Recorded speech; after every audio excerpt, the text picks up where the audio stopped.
Hello and welcome to the mobilegamer.biz digest. I'm Neil Long and every week I go for a walk and tell you what's happening in the mobile games industry. This week recorded in part on location in Madeira. Here we go. The big news from Tuesday, Supercell is to fully acquire merge mansion maker Metacore, which is restructuring with 160 jobs at risk. Those jobs are all at Finland, according to a blog from the company, which also said that it has been trying to launch a follow-up to the very successful Merge 2 game, Merge Mansion, for a couple of years. And regular listeners and readers of the website will know that I've been tracking those soft launches for some time. They've had at least a dozen games in soft launch, most of them Merge games with variations on the theme, but also there was Grandma's Solitaire Secrets in soft launch for a little while there. But yeah, clearly none of those games resonated. And if Metacore's restructuring plans go ahead as planned, Metacore will cut 160 jobs in Finland. Roles at its Sweden and Germany studios are also at risk. A quick look at the Metacore website tells us that it has over 280 staff. So 160 jobs gone is over half the company, which is a lot of people and obviously very sad. Those that are staying will focus on Merge Mansion, and Supercell, much like they did with Space Ape, actually, will absorb that team. Merge Mansion will run as a Supercell game once the process of restructuring and acquisition has gone through. Supercell has invested 180 million euros in Metacore, at least. Metacore actually acquired Supercell's soft launch game Everdale, which was once cancelled and then resurrected at Metacore, but Metacore couldn't figure out a way of bringing it to market and making it sustainable, so they cancelled their work on Everdale about 18 months later. So yeah, I mean, Merge Mansion, as it says in the blog, really pioneered Merge 2. It has since been overtaken somewhat by the likes of Gossip Harbour from Microfun, but maybe it will have a new lease of life within Supercell and all the resources and know-how that company obviously has. So yes, more layoff news, unfortunately, particularly in Finland. That is a lot of people looking for work in Helsinki. Quick one from Tuesday morning. I noticed that a few people on LinkedIn were saying they've been laid off from Second Dinner. I followed up and the spokesperson told me that there was a, quote, relatively small number of staff leaving and the cuts do not affect the as yet unannounced second game from Second Dinner, which has been in the works, as I note in the article, since back in 2023. And shortly after I posted that story, Second Dinner got in touch to say 16 staff, to be precise, were laid off. And the company has had a bit of an eventful time in the last few years. It raised 100 million from Griffin Gaming Partners in January 2024. Then it was caught up in the US TikTok ban in January 2025 because its publisher Nuverse was owned by ByteDance, maker of TikTok. Marvel Snap actually dropped off the store and then came back as a self-published game. Ben Brode, the boss of Second Dinner, posted on the game's Discord and was very transparent about these cuts. He said these decisions were painful to make and say nothing about the quality of the people leaving. He later moved to ease any concerns the player community had by saying, for those of you concerned about Snap, we're still here, still building, still committed to this game and to you. The roadmap we shared in March remains the same. This is us making hard decisions to make sure we can keep going, not a sign that we're winding down. Ben Brode did one of the best GDC talks I've ever seen back when the game was fresh on the market. That's on the site somewhere if you want to dig that out. But yeah, hope all is well at Second Dinner and stay tuned for perhaps some news on that second game soon. Talk about Scopely and Niantic. This came in after last week's podcast was published, so we can talk about it here. Big assist on this one from my friend John Hicks, who runs gamesindustry.biz. He was on the ground in Vegas last week at the Icon, Two Eyes event, which is the ESA, the people who used to run E3. It's their attempt at bringing back some sort of big industry event, although they are keen to have everyone call it the Davos of games. Quite glitzy, quite glamorous, apparently. John sat in on the Scopely and Niantic session, in which they talked through the run-up, execution of, and aftermath of that $3.5 billion mega deal, I've called it in the headline. They chronicled, as I say in the article, the late nights and knotty technical problems the two companies overcame as they joined forces. The chat was between Scopely Chief Revenue Officer Tim O'Brien and Niantic President Ed Wu. There's a little bit of candor, which you don't often get at these kind of glitzy, slick events.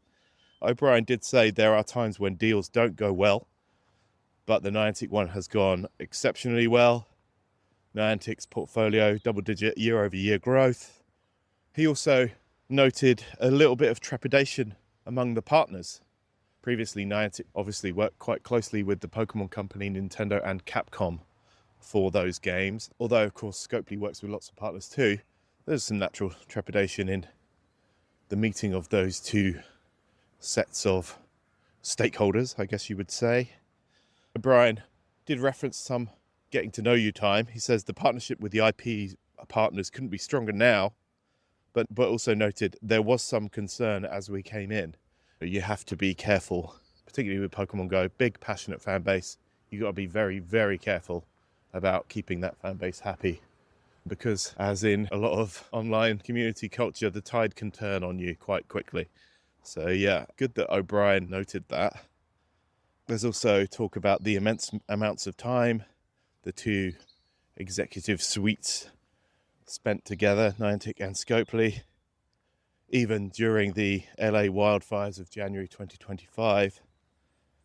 Wu also says, I think Scopely is probably well known in the industry for the headline amounts that they can spend on acquisitions or user acquisition.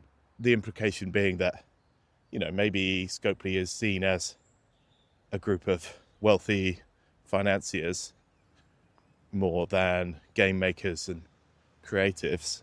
And I guess to some extent that is true. They are well known for being deal makers. Wu was keen to stress that Scopely was focused on, quote, investing whatever is necessary to make an opportunity succeed. The example given later on in the article is Pikmin Bloom, which Wu noted in his various meetings with the Scopely hierarchy that it was a really, really strong game in terms of retention, but wasn't really delivering in terms of revenue. And since being under Scopely's management, that game has performed much better. The middle chunk of the article is where O'Brien talks about the complex technology involved in running these games that Niantic obviously pioneered. Talking about tons of middle of the night phone calls, people sitting in the offices trying to understand how this technology works, a strain on marriages, but obviously it helped that Niantic could be a, quote, self-sustaining, independently run business by itself. I can paraphrase O'Brien where he says a lot of companies they acquire or work with need a lot of help from Scopely, but Niantic had already been running these games very successfully by itself. And then O'Brien was very complimentary about the transition teams and prep work that goes into a big move like this. And the final flourish, I think, was where O'Brien says, quote, we're not a publicly traded company. We don't have the type of quarterly pressures that other gaming businesses are under, and we have a very long-term horizon view. So, yes, the message here is Scopely is very much in it for the long term.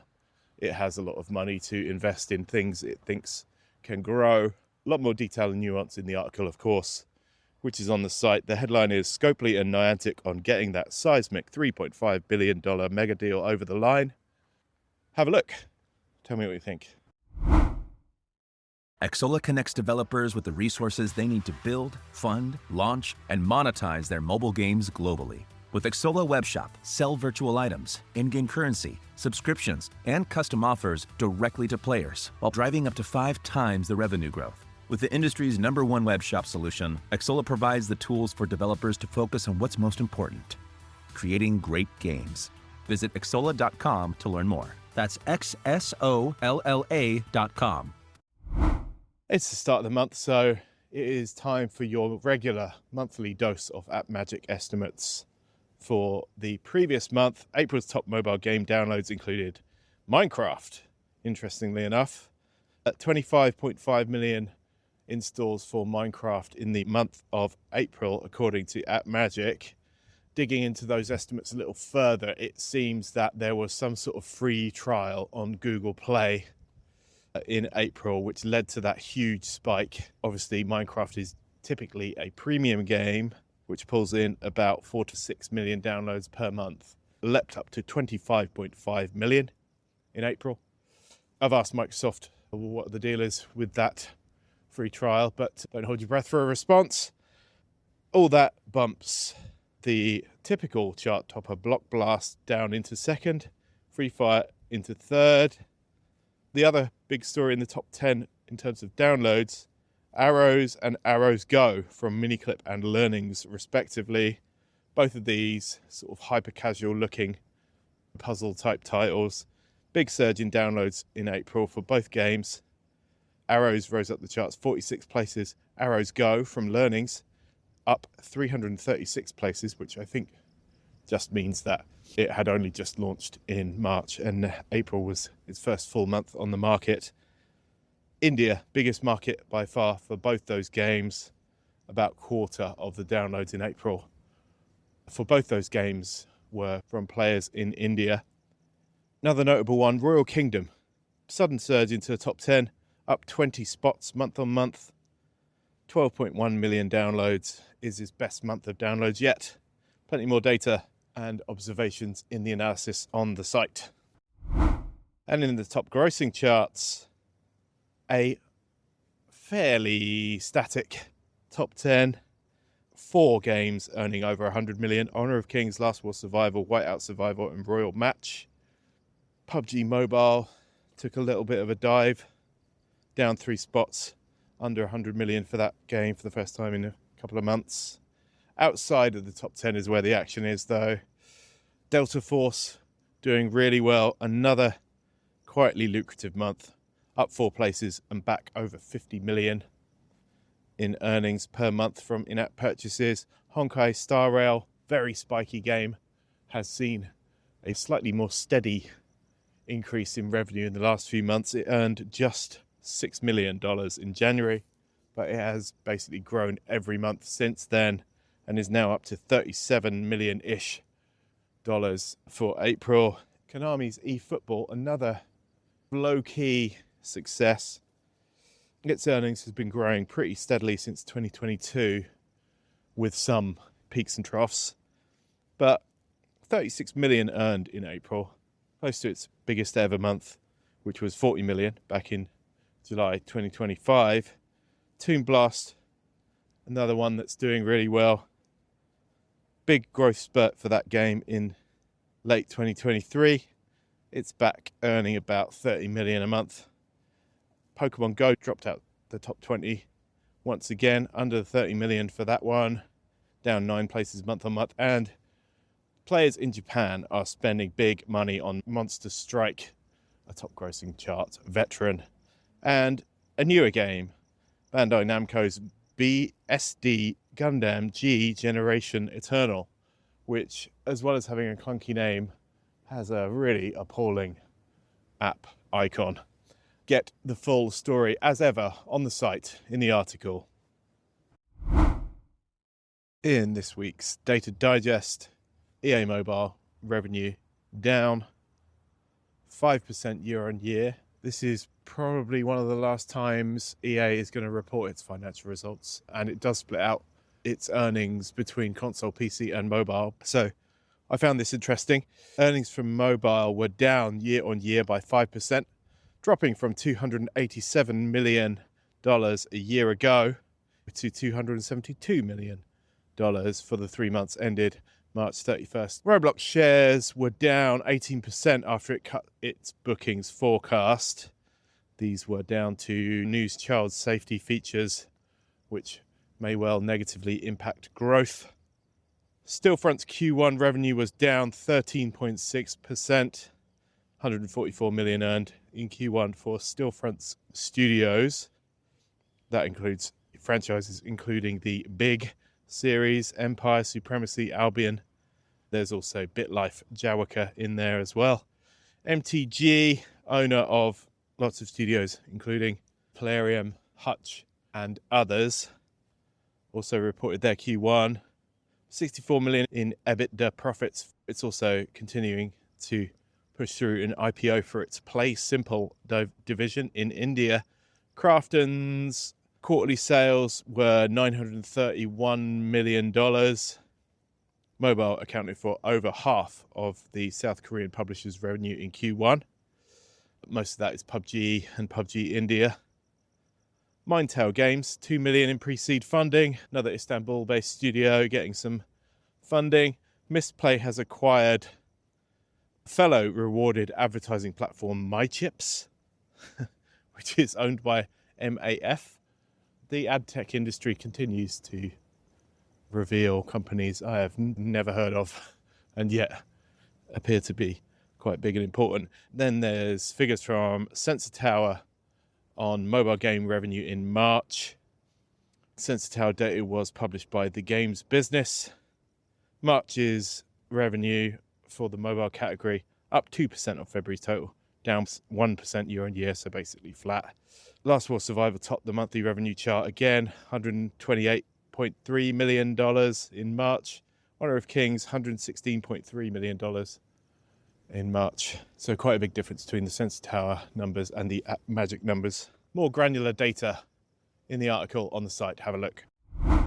There's a bank holiday in the UK this week, so only one story posted on Monday. That was the Jobs Digest. A busy one, very much led by Jam City and Josh Iguado, not sure how you say that. His departure from the company he founded. He's being replaced by Chulmin Sim as CEO. Sim is also CEO of Kabam, so he's now going to be CEO of both. There's also moves in there at Scopely, Niantic, Activision, Netflix, Supercell, Social Point, Moon Active, Crazy Labs, Loom Games, and more. The thing I called out on LinkedIn that seemed to get a bit of traction is Netflix hiring Christopher Pope, who is Fortnite's ex-director of design. Clearly a big name in the business. He also spent 15 years at Ubisoft, and just goes to show that Netflix, although things have quietened down a little bit in terms of them hiring lots and lots of top talent, they are still in the market for the right people, particularly if they're ex-Epic. Obviously, Alan Tascan is of that stock too, so there's some good connective tissue there. More moves and promotions in that article on the site. Have a look. And finally, worth mentioning, I think, a few things from last week's New Game Digest. Fortnite and Rocket League have come out in Japan via the Epic Games Store on iOS. And of course, Epic took a swipe at Apple's policies as part of that announcement. Ares Interactive announced its Walking Dead Aftermath game. That is coming out this summer. Guild Wars Reforged is coming out from NCSoft/ArenaNet. Monster Hunter Outlanders is edging closer to release. There's a second beta test going on for that one. A couple of other titles in there, including a new Netflix party game and a big new update for Genshin Impact. And that's it for this week. Recorded on the coast of Madeira, Portugal, alongside a very, very large cruise ship, which might be making a horrible noise. We'll find out in the edit. Thanks for listening. Bye-bye.